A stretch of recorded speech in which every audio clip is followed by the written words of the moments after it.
Hello, everyone. Welcome to today's version of Holiday Miracle Adventure. I'm here with Dr. Melissa Tranquille. She is a peak performance coach. She has a website called Peak Living with Mel, and she provides life coaching and weight loss coaching. Her goal is to help people develop a success mindset and become more confident and motivated to succeed in their life goals. Welcome, Melissa. Thank you, Christine, for having me. I'm glad to be here.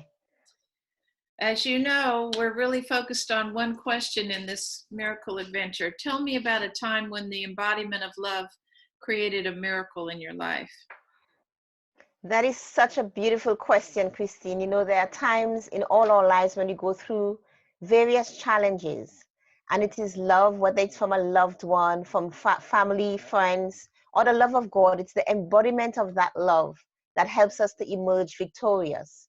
And I can share several experiences, but I want to share one tonight that really had a very strong impact on my life. And it goes way back to when my husband and I lived in Paris, and my first child was 2 years old, and my husband and I, we really wanted to have a second child, and we did. And I was about 3 to 4 months pregnant, and the unthinkable happened. And I say unthinkable because it was the furthest thing from my mind. It's not something that you prepare for. You know, I left to go to work that morning, and although I was not feeling 100%, I still left to go to work that day. I was potting in the morning, and the doctor had initially said that that's normal during pregnancy, it happens. But when I arrived at work, I was feeling poorly, so I decided to return home. And it was when I got home, I really started to bleed heavily. I called my mom. I asked her to reach my husband because I couldn't reach him. He was at work. And I opened the door because I was at the front door. I called for help, and before long, I collapsed right in front of the door. And all I can remember is that when the ambulance arrived, the doctor kept saying in French, Mrs. Tranquille, stay with me, stay with me. She's losing too much blood. And because I was going, and at that point, I had a miscarriage and I lost my baby. And it was one of the most difficult times for me in my life. And I never thought that I would ever be able to have another child, even though we had a few therapy sessions afterwards at the hospital with the doctor. And he reassured us that there are mothers who have had miscarriages and they do, succeed in having another baby. For some reason, lots of thoughts of despair flooded my mind. And I just believed that I would not have been able to have another child again. And I just want to stop right here, pause, and interject something here that to all our listeners, that we all have different goals in life. And whether your goal is to get a new job, or your goal is to get promoted, or to have a baby, or get a degree, or pursue a vocational course of study, or get married, or like me, to have another baby, whatever your goals are, there are some things that can prevent us from achieving those goals. And I share this story because I want to highlight two things. I mean, I can extract several things coming out of that story, but I want to highlight two principal things that affected me greatly during that experience. And the first one was being my own worst psychic. And in most cases, we predict only the worst case scenarios for our life. And the second one is when we allow our negative experiences to influence or shape our future. And I want to ask our listeners to ponder upon these questions, because these are things that I pondered upon. What are the life goals that you're working towards right now? Like I said, we all have life goals. We all do, in different categories, different life areas. Have you been subconsciously predicting the worst case scenario or the worst possible outcome for your life? And which past unpleasant experiences are hindering you from taking hold of an opportunity in your life? They are hindering you from stepping out of your comfort zone and going and take advantage of that open door. Or it's those past negative experiences are destroying your self-confidence and your self-esteem. Because in my case, I kept believing that I would not be able to have any more children. And as a result, I became fearful. I became anxious because I was always envisioning this bleak future.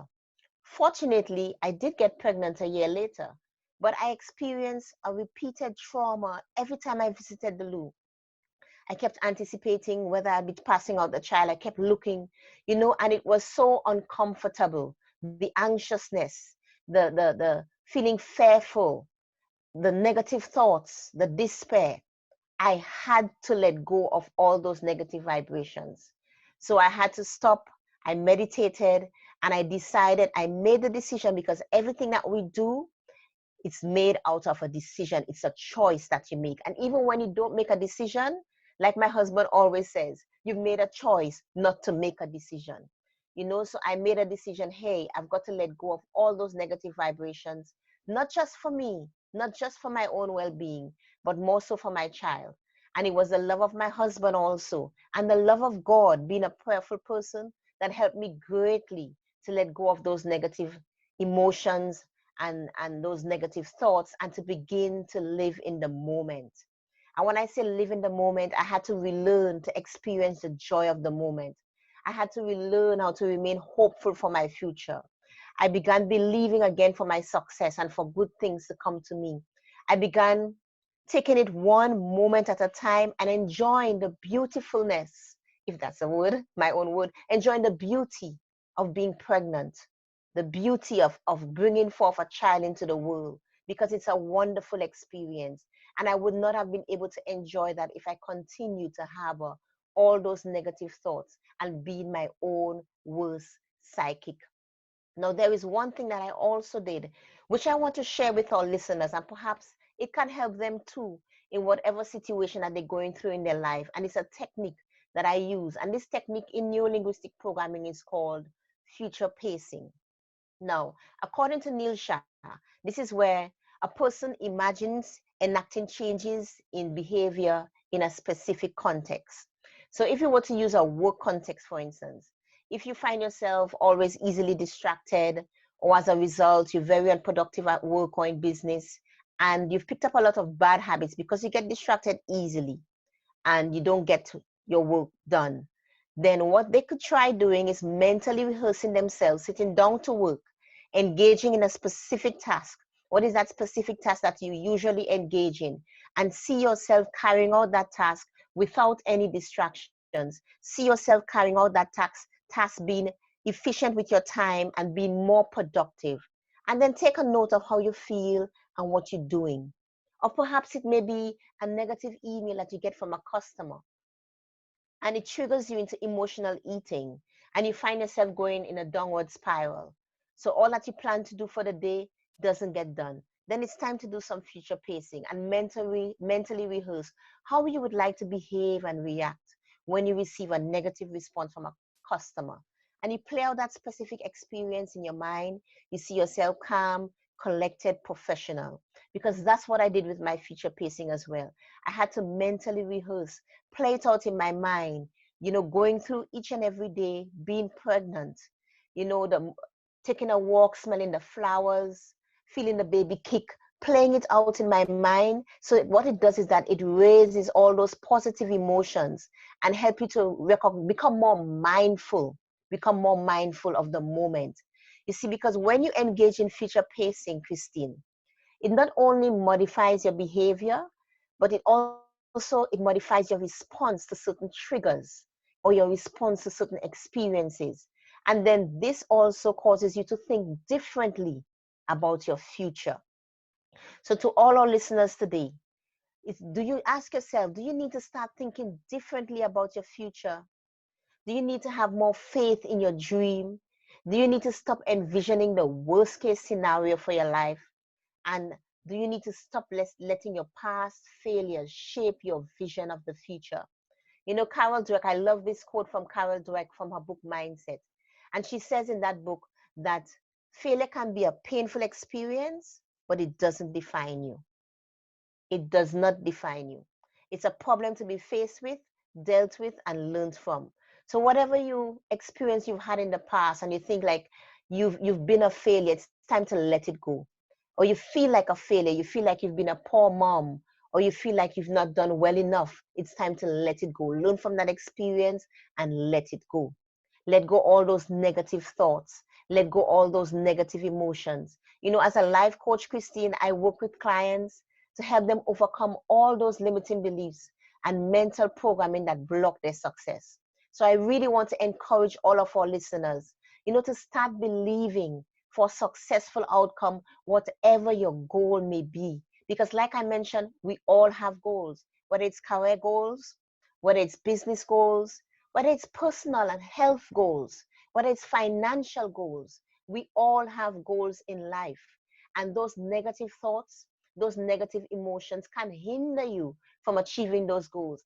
And even if perhaps you were to experience some measure of success, it can hinder you from enjoying your journey to that success that you've had. It can hinder you from becoming more mindful and experiencing personal growth in your life. It can hinder you from experiencing the love that you're surrounded by because of all those negative emotions. So I really want to encourage our listeners, Christine, to stop being your own worst psychic. Stop constantly predicting or anticipating the worst possible outcome for your life. It's time to make a stand, make the decision, make the choice to choose to think positively. And when I say this, I'll say this quickly. It does not mean that you're being unrealistic about your life. No. Yes, sometimes we have certain experiences that have happened to us and the negative experiences. You're not being unrealistic. You're making a choice to learn from your experience, and you're making a choice to be more hopeful and more positive and try to see the beauty, the love, and the good coming out of every situation. It's time to let go of your past pain and your past hurt and make the choice to be healed and to keep the faith. Whatever you're believing for, just keep the faith. This is what I want to share with our listeners today, Christine. That's so powerful, and especially this time of year when we're heading not only into a new year, but a new decade. We really do need to leave the past in the past Yes, and yes. open up to all the possibilities of the future. And you have a gift to help people with that, don't you? Yes, I do. Thanks for asking, Christine. Yes. So my gift is a free starter success bundle. And in this bundle, you'll get a 5-day training on limiting beliefs, because I personally know what the effect that limiting beliefs can have on your life. And it's a very intense training. It comes with videos and worksheets, a self-confidence ebook to help you with your confidence, a SMART goals checklist to help you with your goals, and the first 2 chapters of my soon to be released book. That's the bundle that I would love to share with them, and I know that you will provide the link below this video. We sure will. We just want to thank everybody for joining us today. We hope you've been inspired and encouraged to leave the past behind, to embrace the new Yes. future, to Mm-hmm. learn the technologies that Melissa can help you with that will help you to do those things. And Yes. we just wish you very happy holidays, and bye for now. Thanks for being Bye for now. Bye.